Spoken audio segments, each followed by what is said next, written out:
Hi, this is Adriana, and you're watching the Break It Down show. Adriana and I worked in Iraq together. I was so crazy busy. I was out in the field and I just needed help. There's so much work to do, so much observations and everything else. And it's funny when someone runs a team, especially a colonel or above, when they run a team, they get people, even if they're nowhere near the field, they're desperate to hold on to them. Yeah. I got to give Chris credit. He's like, yeah, I'll send you someone. And he sent you. And right away, I could sense that you had a nose for the work that we were doing. I mean, look, we were doing collection, for the greater scheme of it. And this is for our job was to go out and give commanders what they didn't have and couldn't get, to give them the perspectives that they couldn't see, so that they could do a better job at what I call just winning in general, whether it was the enemy or projects. And that's what we focused on. And you had a real knack for it. Well, thanks for saying that. No, I couldn't wait to get out of headquarters at that time. I remember really wanting to get out into the field. That's where all the fun is, and that's where all the action is. And throughout my whole career, I've always liked being, where the action is. So it was a good time. It was a good time. Yeah, it was. Every time I've worked out in the field, it's been a great time for me throughout my whole career. So I love being around. It's not easy work though. It's dangerous, right? Yeah. There was an element of danger for us. People were getting killed and attacked and all those kind of things were happening. It wasn't prevalent, but it also was a lot more dangerous than working in a palace somewhere. Oh, definitely. For sure. Yep. How did that impact you? The danger aspect, I really didn't think about it. Had I thought about it more, maybe I wouldn't have done it. No. No, it's something that you can't really think about. Yeah.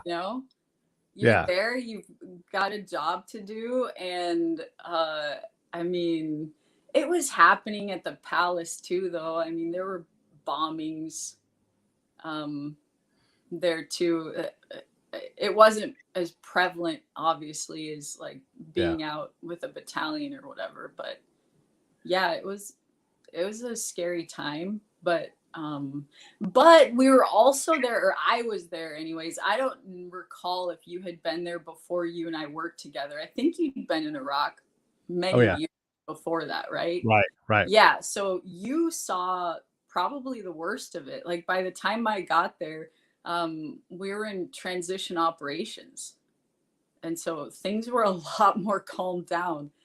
This was 2009, 2010, so it was scary, but not like 2002 scary, or yeah, you know what I mean?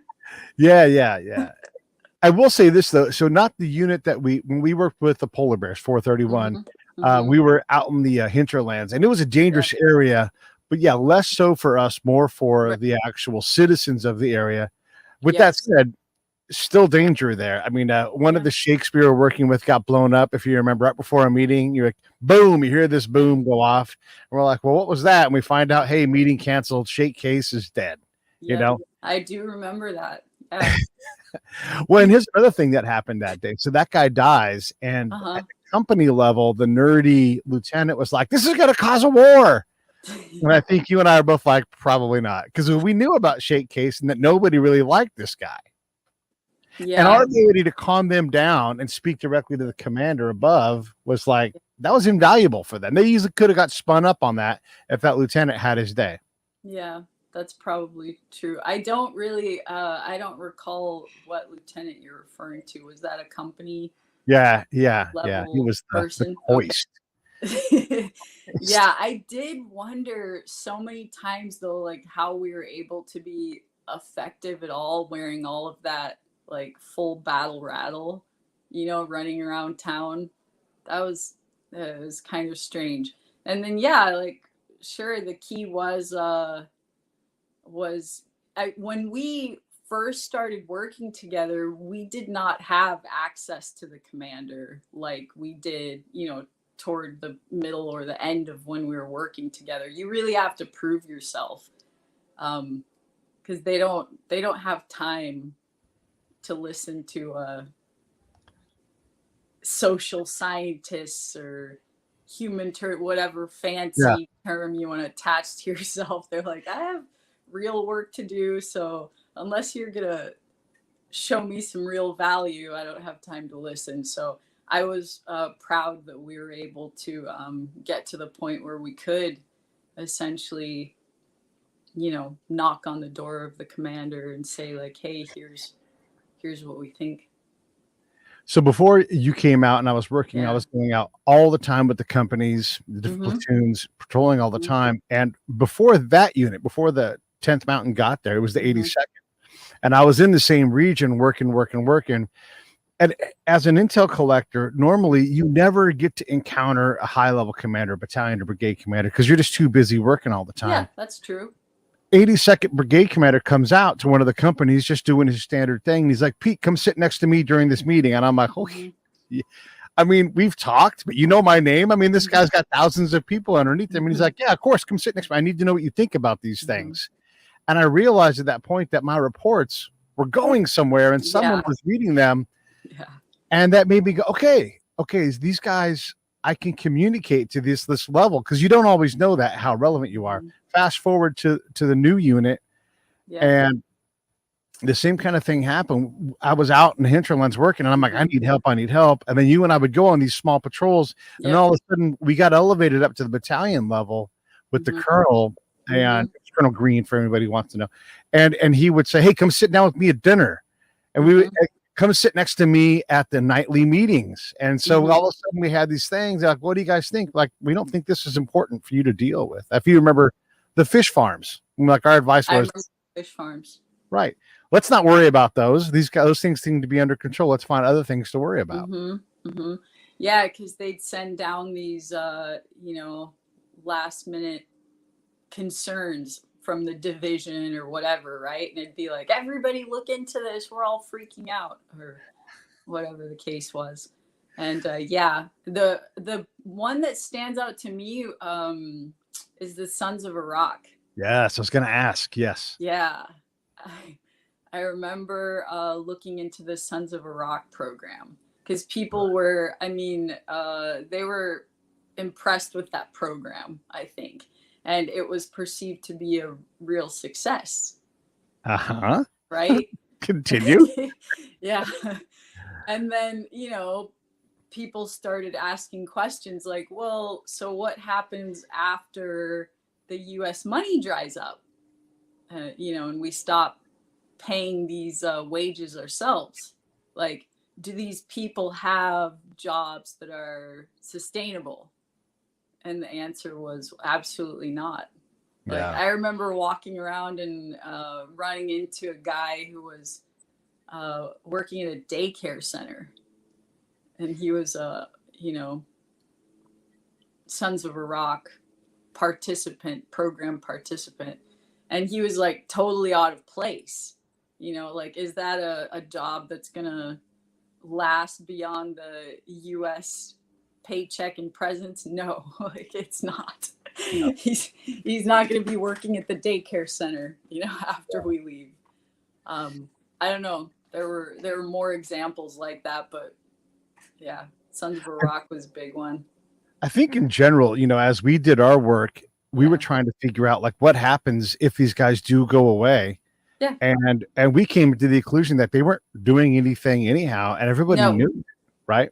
No. Yeah. You literally will be standing there with the rifle. What was known, like, my rifle's by the house, and do you have ammo? I think there's 3 bullets. It was like Barney Fife all over our region, and so we were able to communicate, at least from our end. Hey, let's not get crazy about the Sons of Iraq. There's nothing here. Yeah. And there's nothing's going to continue beyond, the U.S. in terms of the Sons of Iraq. Yeah. Yeah. But then there were some other cool experiences. Like, I remember the historical arch. Yeah. That was kind of a neat one. Yeah. Like getting Takal Kesra, the Stefan Arch. Yes. Yeah.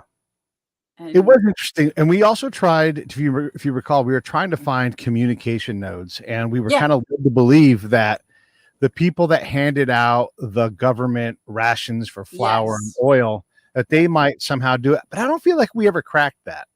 No. I don't know. You know, you got to try different things, and It takes time. true. You can't pretend that you're gonna know a place in 9 months or a year or whatever the case is. But at least we were beginning to sniff out all of the the prospects. Right. Like really. And I think the colonel saw us as valuable because right around that time, he's like, why don't you guys just tell me where you want to go? And we'll just go there every day. Yeah. He gave us the keys to the battalion. Pretty much. Yeah. He did. Yeah. One of the things I realized, though, and this is one of the lessons I learned and instilled after this unit, because this piece didn't exist for the system that we were building, was we weren't connected. We were dismissive, not on purpose, of the staff and the sergeant major. And that caused a lot of trouble within the battalion because we had way too much unknown influence with the commander. We created intrigue by our access. So what did you do with that? Here's what I did. I would go to the sergeant major and I would say, hey, sergeant major, I get to go out. I've been around a long time.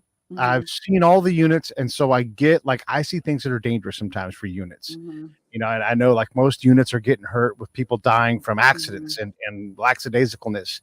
And so I don't want to be put on Front Street. I don't want anybody to know. But if I see something, I want to be able to tell you, hey, and I started listing things I had seen, like 50 cal barrels unsecured in the back of an MRAP, you know, flats of drinks unsecured. If something happens, this stuff needs to be secure. I know. And they would all go, hey, wait, yeah, I'll always protect your anonymity, but yeah, please be my eyes. And I'm like, this is not getting people in trouble. I don't want anybody getting in trouble. I just want to keep people safe. Yep. And they're like, oh, I can absolutely. And so I would just check in with those guys and say, yeah, you know, this unit looks pretty squared away. And then that gave him the ability to then go to that unit and be like, I hear you guys are squared away. And he could be the good sergeant major. You established more of a relationship then with the sergeant major. Yeah. Not just the commander. It's good. That makes sense. Yeah. And then the same thing with the staff. Here's the thing I learned from working with Colonel Greene was when the colonel's like, tell me what to do, I would go, nope, not my job. That's the staff's job. Right. And then like, yeah, but the staff doesn't know what's going on. And I would just say, no. I'm like, I'm glad to work with the staff. I'm glad to contribute. I don't have the answers, you know? And only when the colonel begged me and I'm like, listen, the staff is going to kill me. They're going to stick a knife in my back and it's going to cause problems if I start advising you on what to do. And when the colonel says, don't worry about that, I'll control the staff, then you can talk. But if you did it too soon and the colonel didn't get that you needed to have that support, then they could insert me or ideas into the working process. And so that the staff, because the staff doesn't understand that the battalion just changed 180 degrees their direction they were going. And the staff is still trying to adjust with a whole new like concept of operating. You know what I mean? Right. Like these guys were totally new at all of this. Like, congratulations, you're now a civil, operations specialist. Like, no matter what your job title and no matter what, what your training is, now your concern is fish farms and internally displaced people. Yeah, displaced people, right? And training in schools. One of the things we learned from Colonel Greene, I think taught me and taught us in general, like how he thought as a commander and everything. And just for the audience, he was an infantry battalion commander getting the assignment of his career. He's commanding troops in a legendary battalion while deployed. And he got that. He's like, oh my gosh, my job is to do something different here. And so like we kept bringing up, not we, but the unit kept bringing up Walid Razuki, which was classified 10 years ago, but it's just the dude's name and you're never going to find him. But he was like this specter that we couldn't find. Where's Walid Razuki? We got to find him. And then finally the colonel like mimics taking a gun. He's like, and shoots himself in the head. He's like, please stop talking about Walid Razuki. The Al Qaeda is not operating. I don't even remember. Oh, that was from the Al Qaeda times. Yeah. Al Qaeda in Iraq was just they're just not relevant here. You know, Yes. we have other things to do. Right. Please stop talking about this. Yeah. And it was like, oh my God, even though we're not focused on threat really at all, even more so, get the entire unit not focused on threat, because the real problem is who are the key nodes? Yep. What does the governor want to do? And we started to change our focus importantly in that. The real issues were around trust. Like trust between people, security forces, you know, tribal leaders, Baghdad government, et cetera, et cetera. So you had a bunch of displaced people who were starting to come back to a region. Right. And they were trying to reestablish themselves, but had a lot of distrust in everybody around them. Well, that was a thing that, again, that only we could figure out was the social fabric was destroyed there. Interfamily, intra-family problems. Yeah. Did you meet the old lady who had 2 walls of a house and she had a cow and she was just desperately poor? Yes, I do. I remember that. Yep. Yeah. And here's a problem. It was like basically, I mean, it was like, yeah, it wasn't even a house. I don't even know. Where was she? Was she actually living like there where there were just she was, a house? Her husband was dead. Yeah. And so she was now given to her husband's brother. And he's like, out in the backyard is this piece of a house. You're welcome to it. But when we say house, it's not a house. Yeah. It was literally like, it was rubble. Yeah. It was like 2 walls. Yeah. What was left of 2 walls? Yeah. But these are the kind of problems we'd come across and no answer for that. They were super weird times. I remember like the difference between like one neighborhood to the next, you know, like in one neighborhood, like all the women were totally covered up and led by, say, a brother or a son or whatever. And then you go to the next town and it looks totally different. And you're talking about a difference of a couple of miles, you know. There's just a lot of diversity. But also, I remember that everybody sort of had this idea that all of the tension was about Sunni and Shia differences. You know what I mean? And it had nothing to do with that. At the end of the day, like, I don't think we ever saw that there was that much. Maybe years prior, yes. Like, I'll buy that. But I don't recall that being the case anymore by the time we got there. It was more of a haves versus have-nots, you know. Yeah. There was definitely a Sunni Shia rivalry, but it had nothing to do with faith. It was all political. Yeah. But we called it sectarian violence. Like, you know, okay, yes, they're different sects, but this is not sectarian violence. This is political violence. Yes.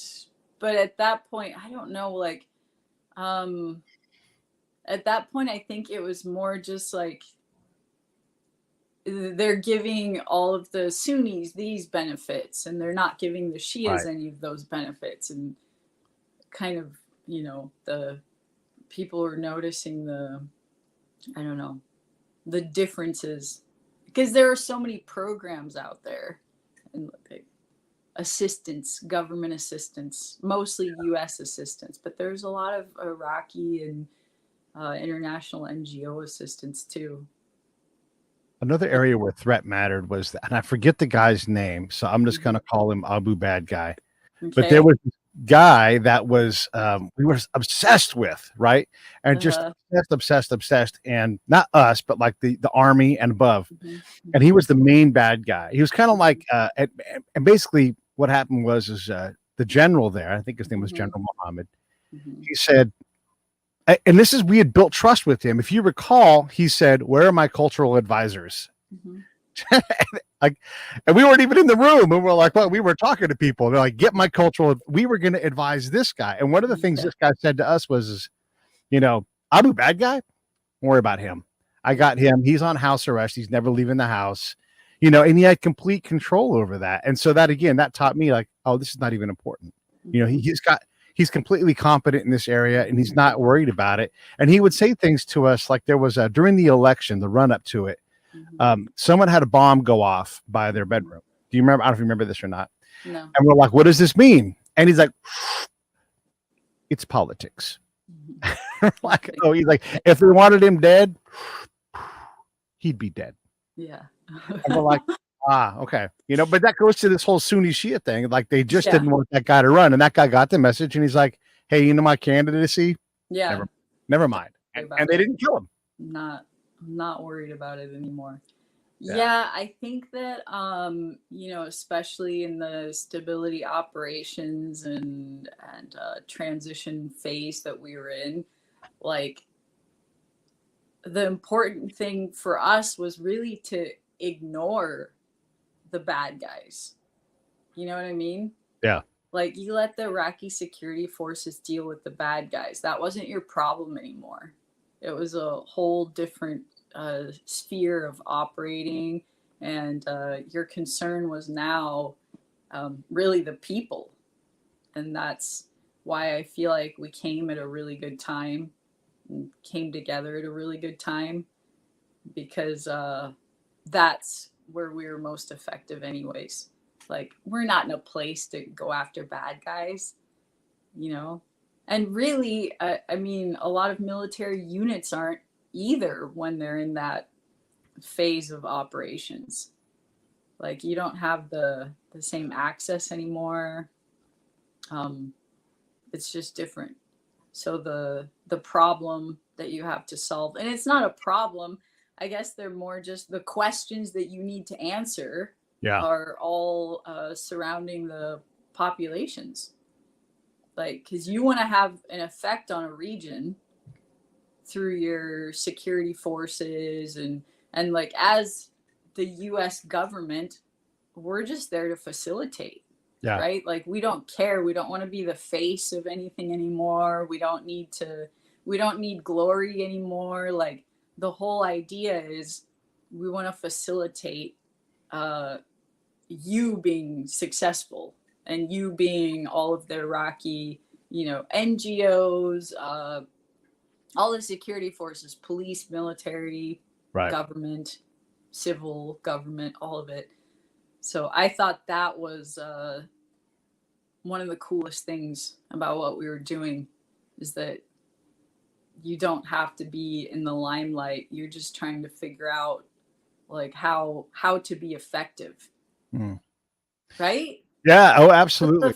That was the most fun, is like, what do we want to do? Well, you want to encourage trust between these groups. We want to know how information flows. We want to know what information is trusted. You want to know what sources of information are trusted.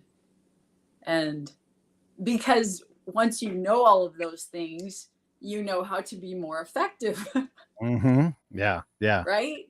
Yeah. And I would even add, because I love affect over effect. So if you can drive trust, well, whatever your effects are all going to be subordinate to that, because we're creating trust. One of the things, and I believe you were on this patrol, one of the things we learned were that the adult men in the southern part of Mada'in, out in the real heavy farm country, they were sleeping in irrigation ditches at night because they were afraid of being snatched up by, well, honestly, us in general, right? Because the neighbors would report on each other and everything else. Simultaneously, we talked to the local young cop, the police Iraqi lieutenant, and he said, and this is where like our job is different. So now we have to communicate vertically, change America's impact on this region that's driving mistrust. Yeah. And so he said, you guys come and you arrest people, and really it was Iraqi special forces, but no one knows, and you don't provide a warrant. And so the families come to me and they go, hey, where'd my husband go? Yeah. What happened? What was this all about? Yeah. And I don't know if you can remember this. It's because we were at the very bottom of the province. They would come across the provincial line from, I think, Wasit or wherever, whichever one's to the south of where we were in Baghdad province. And so the next day when they came to arrest somebody, they took a knife and they went in the kitchen table with the warrant stuck to it. And we're like, that's not That's not the answer. Not what you're talking about. That's a problem that we can identify. Yeah. But you have to go way up north to get that to stop happening. And hey, allow these cops to arrest these guys, and then, by the way, don't release them 2 weeks later. I mean, how traumatic is that? SWAT comes into your house, snatches up your husband and brings him back like, oh, sorry. I mean, how damaging is that to an area's stability? I feel like it was a lack of information that the families had about why, right? And it also, like, maybe it causes the police or whoever's doing the arresting to have real cause. Because if you have to provide like a receipt, or if you've got to provide information saying this is why the person was arrested, this is where they are, right? If you want to go and visit them or whatever the case is. Because I remember these people were disappearing and like their families didn't even know where they went. Why, where, who took them away? Like it was just a total mystery.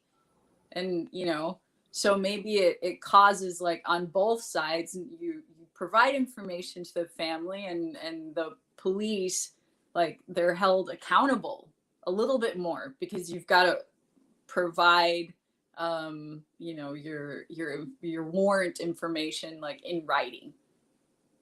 Right. So there's a document trail. Well, and also the system that we create, I mean, maybe led by Iraqis, but probably compelled by us. The system that has this snatch and grab mentality, because now you have, look, and I'm just going to blame SEALs. You have special operations folks who think about smashing in doors and snatching people out in a high threat area. They never think, hey, let's go grab Lieutenant Muhammad and hand him our warrants and say, what do you think about these warrants? And then work with it. And yes, I get it. The bad guys might get away. Maybe the system is corrupted, but if you just override the system, you're corrupting it anyhow. You're taking these two legal systems that are supposed to work together, and you're just smashing a dagger through the middle of them and compelling action, and then paying no mind to the consequence of the instability that you're sowing at the ground level where you and I are. And we don't have the authority to grab anybody. We're just saying, hey, that just damaged the social fabric right there. You just undermined this police lieutenant. You also sucked up 8 hours of his day tomorrow that he doesn't have planned. He already has things to do. No, that's totally true. I think it's like harming the whole purpose of your nation building, agenda. Yeah. Like if you're planning on being there, I am not saying we were planning on being there for 20 years, but we ended up there for 20 years. But you're planning on being there for any period of time and cycling through all of these different types of operations and transition, then you need that trust, right? And you need the accountability. And by the way, as for the audience, I know you know this, the 431 polar bears, they were the last units to ever be there in that region. They left. And so this was the end. And you're looking like trying to understand why we lose. Well, look at the stability we created. We created instability as a norm. And it became a rule of mine, Adriana, was that unless there's an external element measuring it, American units, American efforts are net destabilizers in a region, because of things like these system problems where you're like, hey, they have a police system.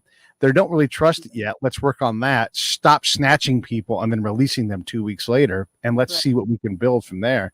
And this goes to the thing we talked about off mic, was that ground truth, like that bottom level. What needs to happen here now? We have a lot of systems and help, but how do we make them actually translate to what happens on the ground? Like, how do you connect the ground to all of these systems up above that have resources or whatever, needs, influence? They're creating the rules. It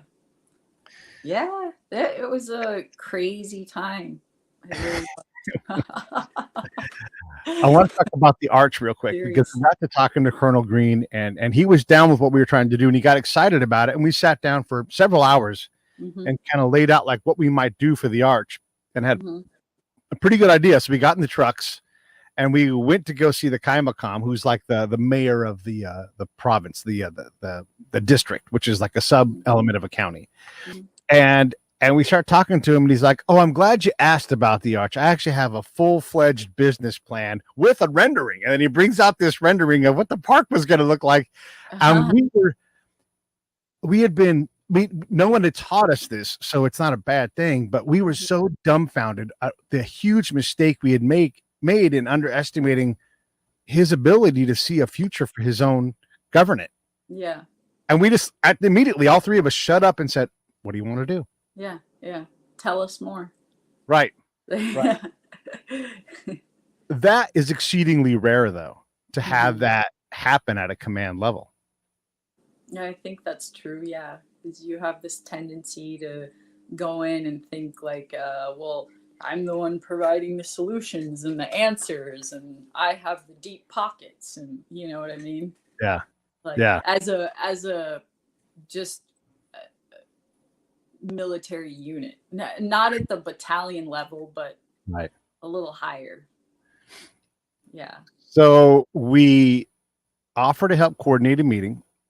We find we got to climb all over that arch, like the last Americans to really get to do that, and take pictures and send it off to this archaeologist we met, because the 82nd, the unit before, happened to have like this PhD level infantry guy who was great at archaeology. So we connected to this lady. She's like, "I'd love to come out, and here are the things I'm worried about: security, safety."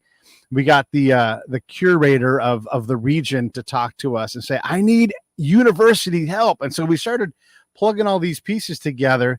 We had this meeting, if you remember this, we had Ministry of Tourism, Ministry of Defense, Ministry of Interior, all these different ministries that are like, we're all desperate to work on this problem. The group that didn't show up, that blew us off, State Department. And they were the compelling force. They had the ability to make this happen. And we're going to talk about this, but I want to short circuit all the way to the end. Now it's an Iranian-led international effort, by the by. And it's like, you fucking idiots. Sorry, it just makes me so angry.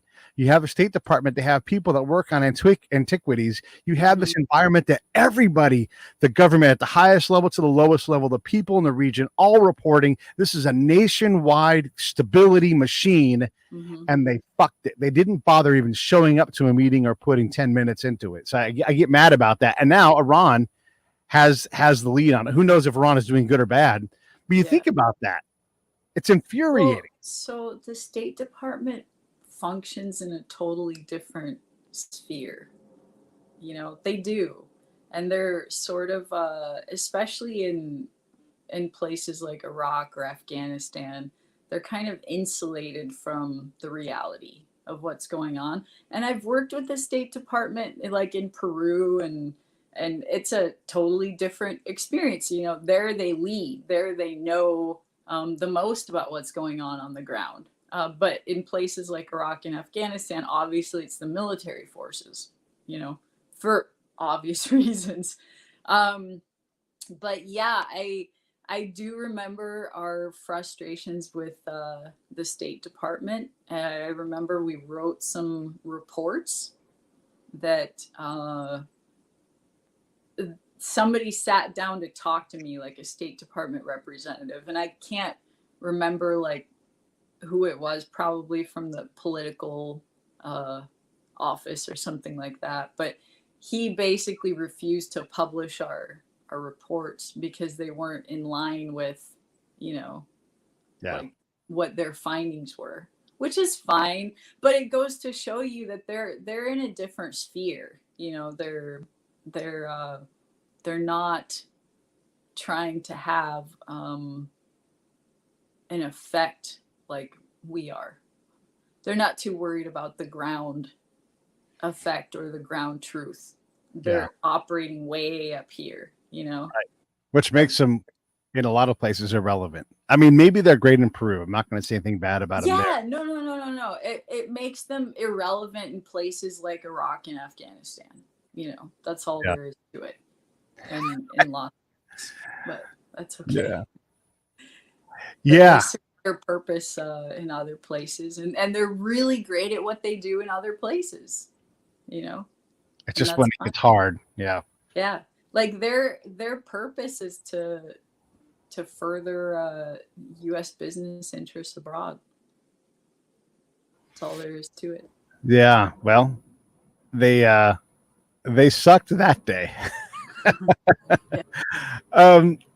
It's yeah, you're right, and I'm really really hard on the State Department because I expect a lot of them, but there aren't that many of them. I mean, worldwide organization contractors all in. There's maybe this is the entire world, maybe 12,000 people in that organization, and most of them don't have any kind of an operational capability or role. You know, their No. job is to work in an office, Yeah. and so you think about what we're asking of them. There's just not enough. No. That's totally true. And they did a pretty good job with what they had, you know, as it was. They had their like provincial, weren't they provincial reconstruction teams? Come on, those things were terrible.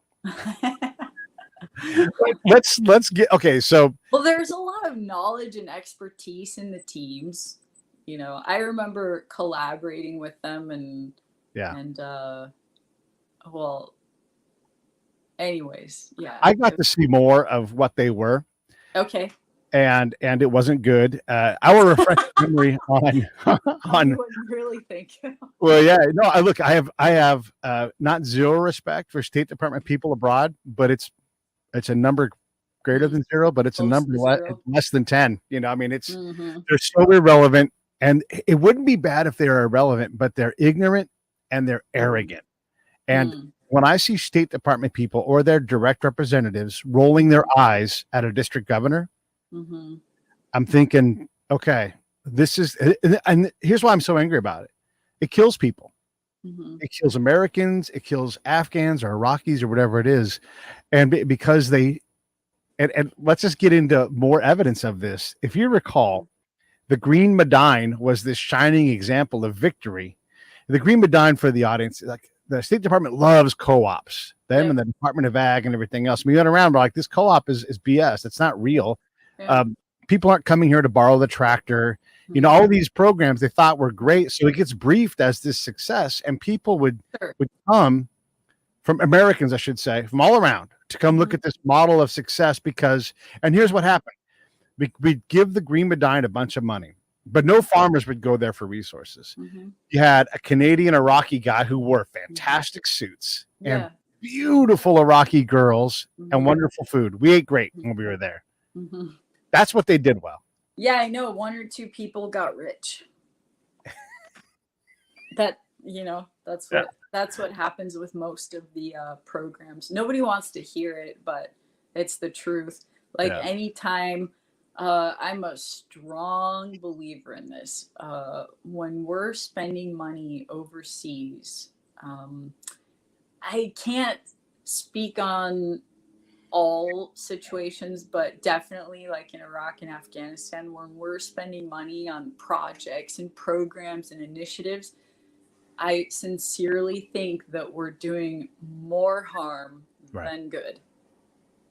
And that is my sincere belief. Yeah, for sure.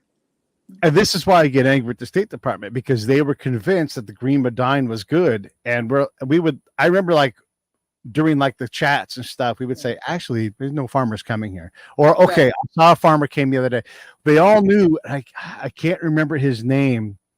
They all knew his name, the guy there, but they didn't know like the Kaimakam's name or whoever represented him at the government because there was money there, but they didn't go there to consume any actual government capability. We built something that drew attention away from the government. Oh, definitely. Yes. And it's probably, you know, it probably has to do with him having been a Canadian and speaking English. You know what I mean? So suave. Like it's just, it's the easy kind of contact and connection to make. And the rest of the stuff is super hard.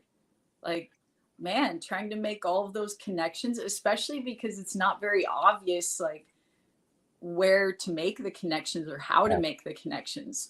It's not like in the US where you can come in and kind of make a lot of assumptions about what papers are read and distributed and, you know, like who's in charge of a town, what's the mayor, and all of that. Like it was totally different in places like this. It's just dependent on they were very localized respect networks, you know. So Right. yeah, it's a hard thing to figure out. Like very few people have time for that. So, You think about it, right? They're oh, like, well, I have this huge multi-million-dollar budget. I need to spend it. I got to do something with it. And right. I have to show like progress now. I don't have, and I'm only here for 6 months, Yeah. right? Yeah. Like, I don't have time to do all this research and figure out like how to best apply my efforts. Yeah. And I remember whoever they were working on getting money for the Greene Mada'in. And there's a whole process within this. And this is kind of for the audience. So you work and you work and you work the process trying to get this money, hundreds of thousands of dollars. And then it becomes payday because we don't want this. It's literally a duffel bag full of cash. Yeah. And I remember there's a picture of me somewhere and I've got my hand on two giant stacks of $100 bills, as much as my hands can hold. Yeah. We were going to give them, I believe the number was $600,000 that day. And that just became the goal. Like we have to get this money and we have to get it out of the battalion and over there. Yeah. And that was the goal. That was the goal. It didn't matter how they spent it or anything else. And we knew that they were just going to use it for whatever they wanted. Yeah. Because the only other thing that matters, like as a follow-up to delivering your cash or whatever, is the photo op. Right. Yeah. So you just show up a month or 2 months later or whatever, where there's some like VIP visiting and you take some good pictures and you're like, boom, see that? Success. Yeah. I delivered money and this was the result, and ta-da, moving on to the next thing. Like the other thing that reminds me of Greene Mada'in was the chicken factory. Remember the chicken factory? Yes. Like it was this factory that they would only run when there was a VIP visiting, like a US VIP. Yeah. Right. And other than that, like the factory was never running and never producing anything. Right. Right. Because it was totally unsustainable and they didn't do any market research and they didn't realize that like, oh, nobody buys packaged chicken.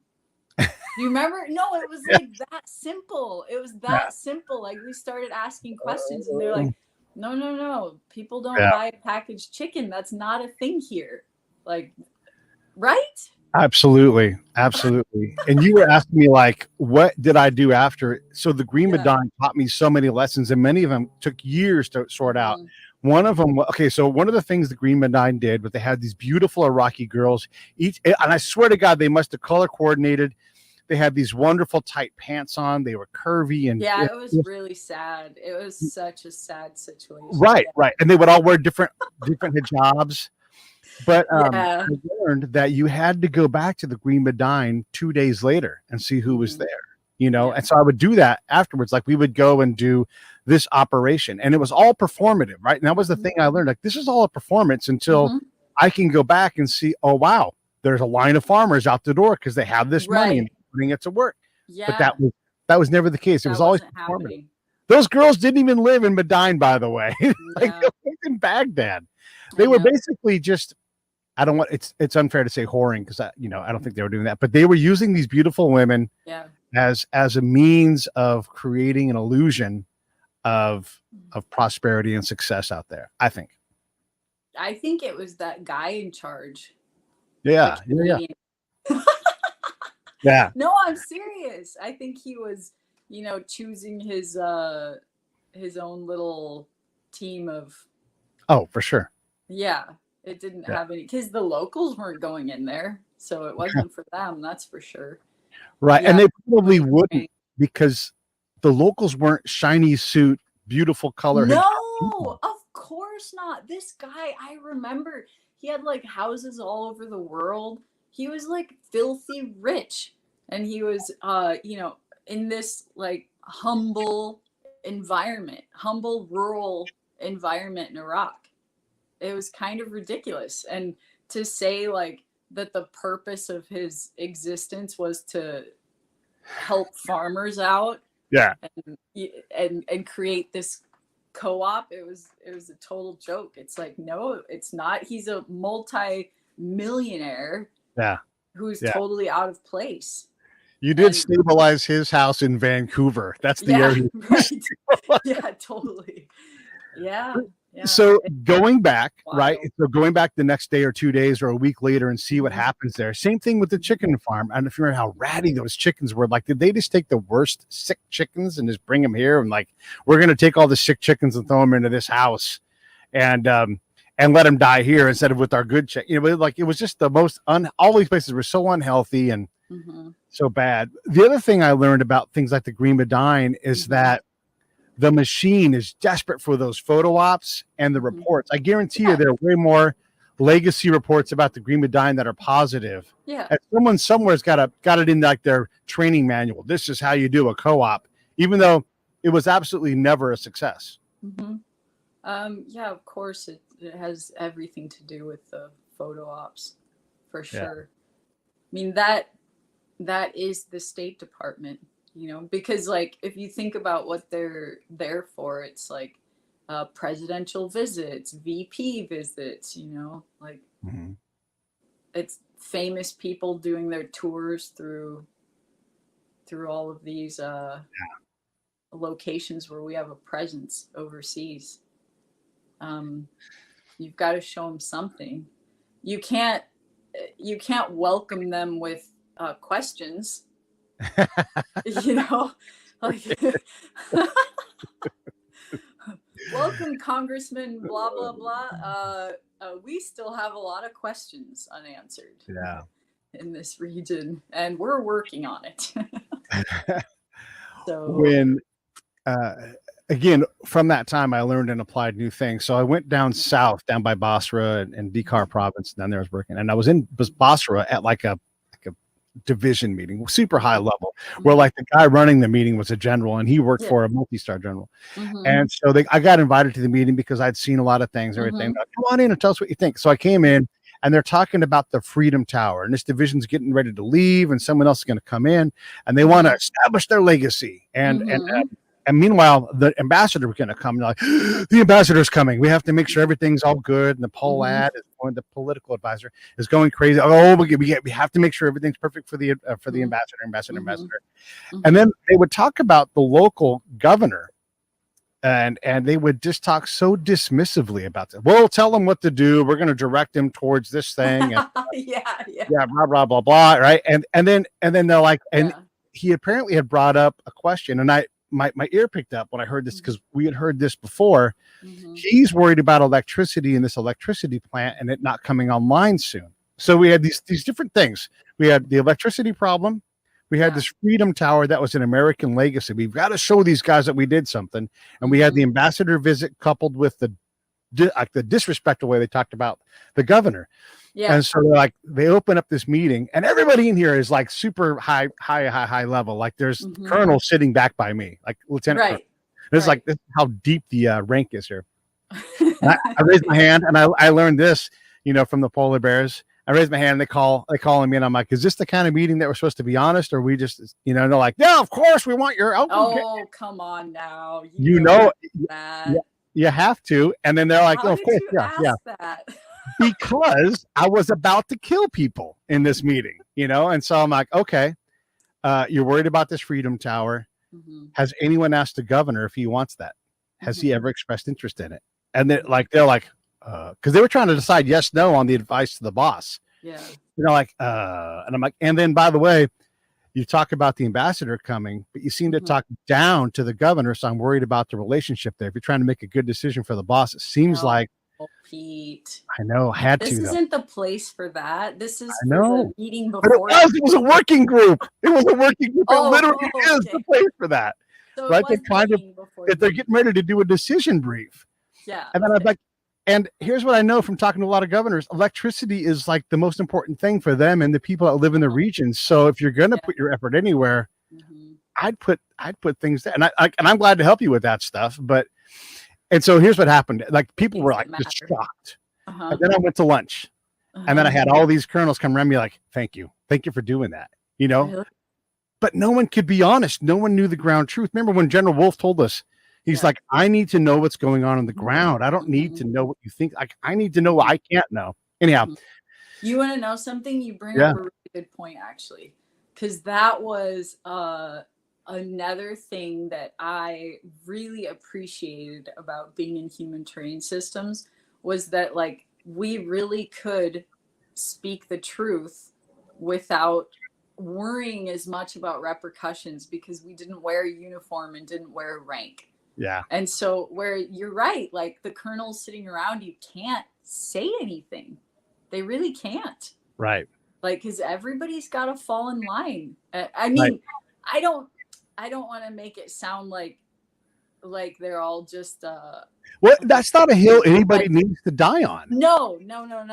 But like as a human terrain a civilian at Right. that, like usually the only civilian in any meeting, Right. you are very free to kind of speak in a way that nobody else is able to.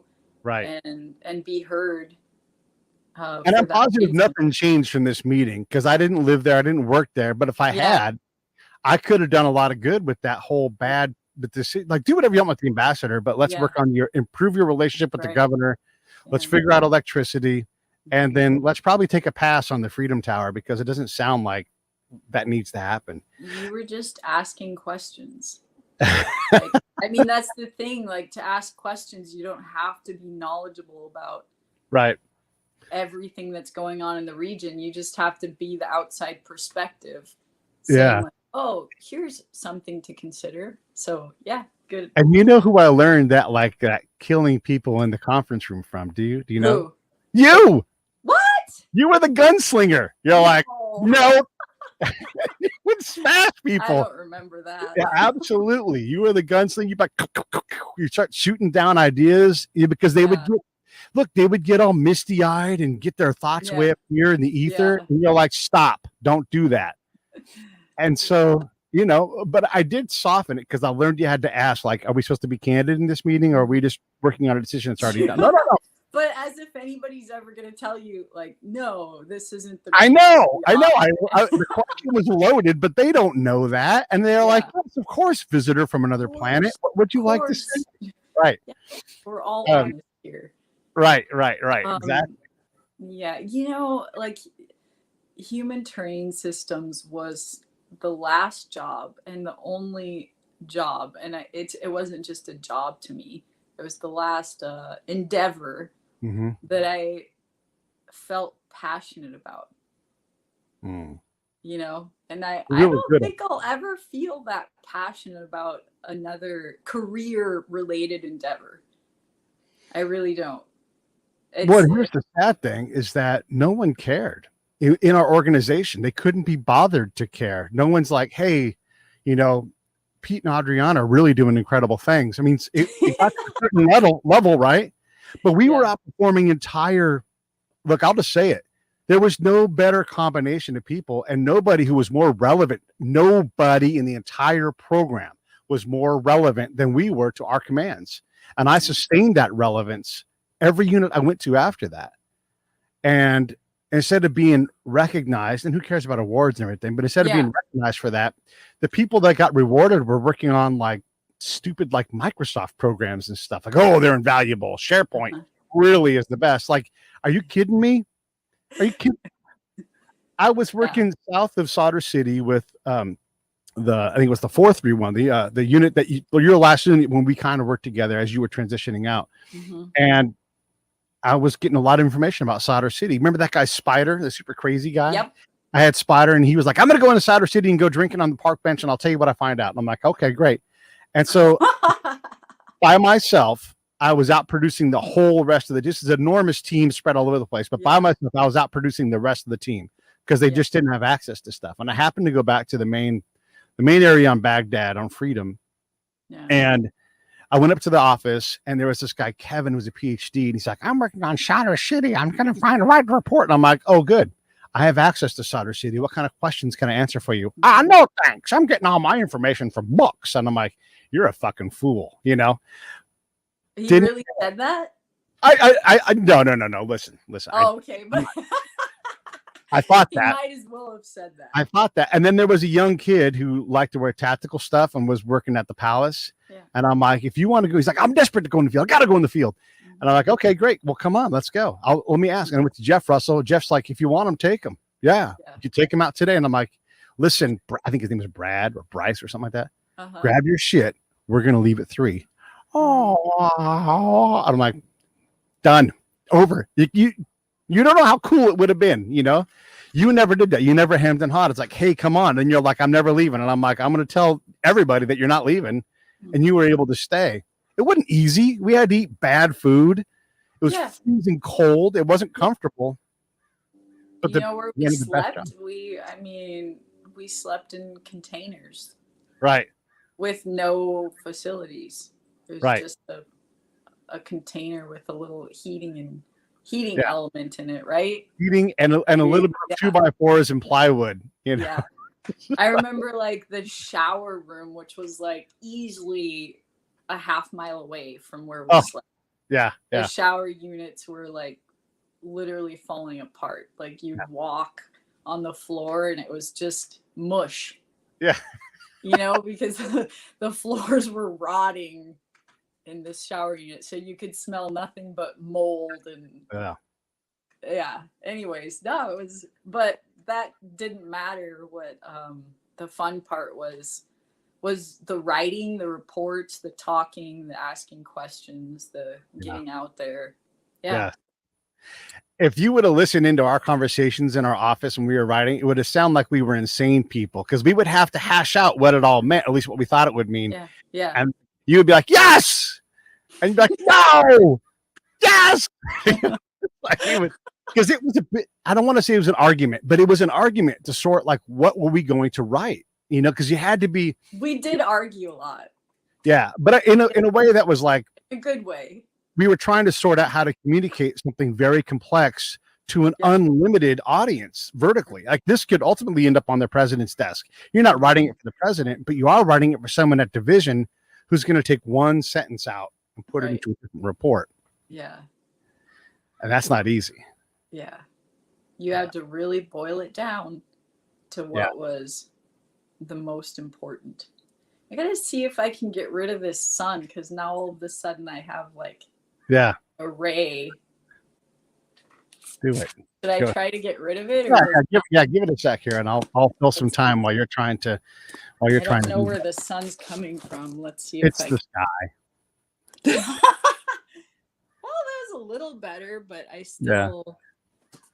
This is crazy. I thought I had a good spot. Now you did have a good spot. We've also been talking for almost an hour, so we could stop. But I want to give you a chance to ask me some questions because you know there was a lot that we've done, but we haven't really talked professionally about this stuff in a long time. Nope. It was let's see. I'm gonna give it one more try. All right. Nope, I'm not going to be able to block it. We'll just have to live with the ray of sun. Yeah, you could scooch to your right a little bit too. That'll give you some time. You don't have to be in the middle of the screen.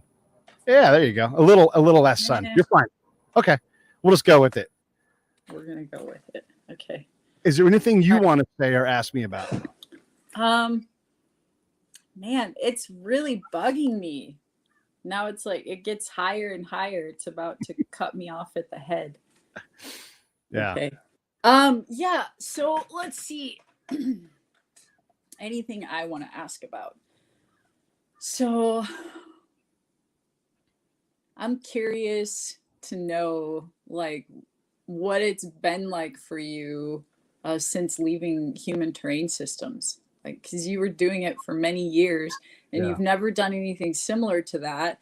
And it's nearly impossible to meet people who have any idea, you know, what it's about and what the work was about. So what do you feel like having left all of that behind? I didn't want to leave behind. I wanted to work more. I wanted to come back to the schoolhouse and teach, but that just wasn't allowed because I was out in the field doing things. I wasn't, schmoozing with people because I had work to do. There was really incredible problems to solve. So I was told to come down south and they would let me become a team leader or the lead social scientist. Neither one of they're like, all you got to do is apply. Didn't happen because I had no advocate. Mm-hmm.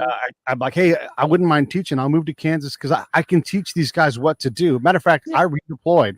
Mm-hmm. And they're like, hey, you don't have to go through all of the schoolhouse training because you've already been through it. You just got to go through like this tactical training. And I'm like, that's kind of ridiculous, but okay. Okay.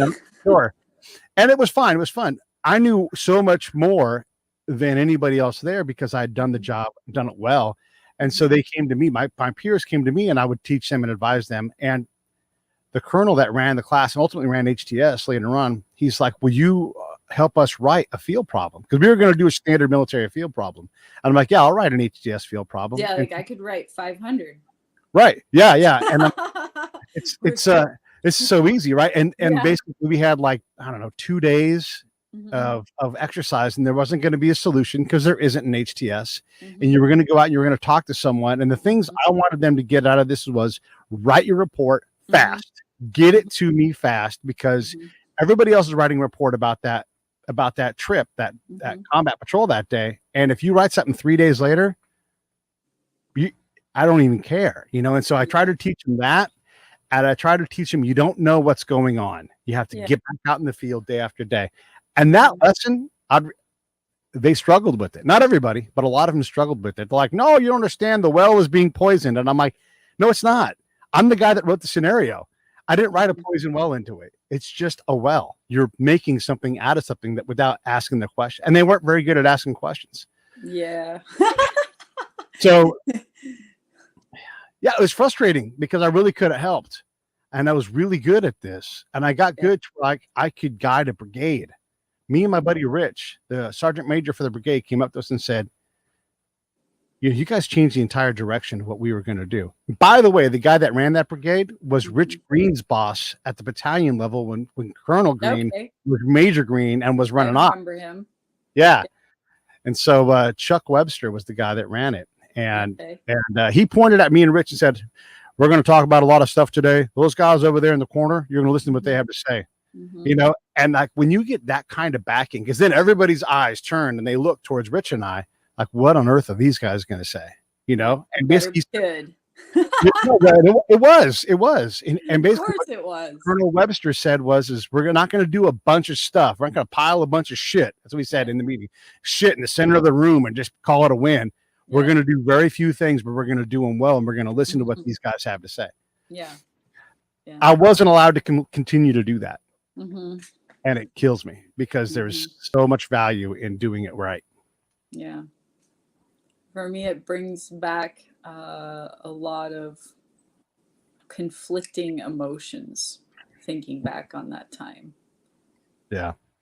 Because I'm proud of the work we did and the experiences we had, but I also feel a little bit of shame, like for the U.S. and how it all turned out. Right. But it's still, personally, it was great to be a part of it. But you know what I'm saying? Yeah. Yeah. And by the way, it took me it's tough years to get good at that job. Years. Yeah. Not 6 months, not 3 months, not 3 weeks. It took years. Yeah. I mean, we learned so much. We had such great access. I still didn't, when I worked at the 82nd, I didn't know what I was doing. I knew how to do, but I didn't know what to do or how to do it or how to communicate it. So think about that. Like it would take, I had to discover all of it. And a lot of this stuff already existed in textbooks, by the way. It would have been great guides, Is that what led you to your current job, work, profession, whatever? Yeah. Partly I wanted to tell these stories. I don't want them just to die with me, Yeah. But you want to tell other stories too. Oh, for sure. Yeah. Right? Yeah. Is your what what kinds of stories do you want to tell people? What do you want to share? I want to go to the spot, right, where it's happening, like you and I would do. Like when the border flares up, I want to go to the border and go, here's what's going on. And I've been talking to, actually, I haven't published it yet. Maybe by the time this comes out, it'll be out. But I talked to a guy who's a drug trafficker. Yeah. And I didn't talk to him as a guy who's a criminal. I talked to him as a guy who's in a business. Yeah. And like, this is how these guys operate. So we have like these desperate fights left and right on what to do with the border. And then if you take a position, you're instantly something that you're not. Like I'm very pro-immigration, you know. Sure. I'm not against it at all. I just want it to be consistent and have some humanity in it. And if you say something that doesn't agree with someone's political objective, well, then you're some kind of monster. So, you know, and when you tell these stories and you're like, well, this guy's running a business and he doesn't care if Joe Biden or Donald Trump's president, because the business just adjusts to that. So you think that your policy is doing something. It's not. But it's not. Or it's accomplishing this negative thing that you're dismissing. Yeah, it's absolutely not doing anything. My dad lives in Del Rio, Texas. Does he? That's where I went. Yeah, I know. That's why I'm sharing it with you. Yeah. So they're interesting times. Yeah. To say the least. But that's what I want to do. Is I want to I don't believe people are a handful of political objectives. I think they're people that are trying to make ends meet. They're struggling with this. They're trying to sort out their kid, you know, and they don't have these problems that people believe. They have human regular problems. And if we tell these stories and also the humanity behind it and the beauty of Del Rio, Texas, and that kind of thing, I think that's more valuable than what we normally get served on the news. Yeah. The other day I wrote a funny thing. So they on CBS, they wrote this weather forecast for California right as we were about to get this last big storm that hit the Bay Area. And it sounded like it was going to be the worst thing that ever hit, you know, bomb, cyclone, and all this stuff. Yeah. So I rewrote it for a couple of days later for Southern California, where I live. And I just approached perfect weather with that same kind of thing, you know, and like over access to solar radiation, and just made it sensational to mock it, because we can do better than just reporting things that are always going to be cataclysmic. How about things that happen that are good? How about things that are just honest about what happened, instead of adding all the adjectives and adverbs in it, you know? So I guess, you know, at the end of the day, it's all about spending money and propagating business interests. Yeah. Right? Like war is about spending money. U.S. presence overseas is about spending money. Drug trafficking. Yeah. About business interests. Yeah. So it's money and business. And maybe they don't think there's much money in telling good stories. Or the truth of what's happening, you know? Or the truth. Yeah. How tiny little Del Rio, Texas has no provisioning, does not have the appropriate amount of provisioning to handle the entire federal, you know, immigration program, which it gets hammered with all the time. And then the atrocity that happens because a town of 30,000 people isn't supposed to be the pivot point for an entire national immigration policy. Right. You know, it's not supposed to be the bridge. Right. Yeah. Mexico and the only bridge between Mexico and the United States. Yeah. Anything else? Good. No, I don't think so. It was good catching up with you. Yeah, it was good. Let me sign this thing off. Stand by for 1 sec. All right. Hey, thanks for watching the show. I really appreciate it. Right here, you can subscribe. Please do that. It makes the show grow. Hit that notification bell so you know which incredible guest is coming up next. Down below is the PayPal link. You can put a small subscription in. That is an enormous help. All that money goes right back into the show. And then right up over here are the next episodes you should listen to, curated by yours truly. Thank you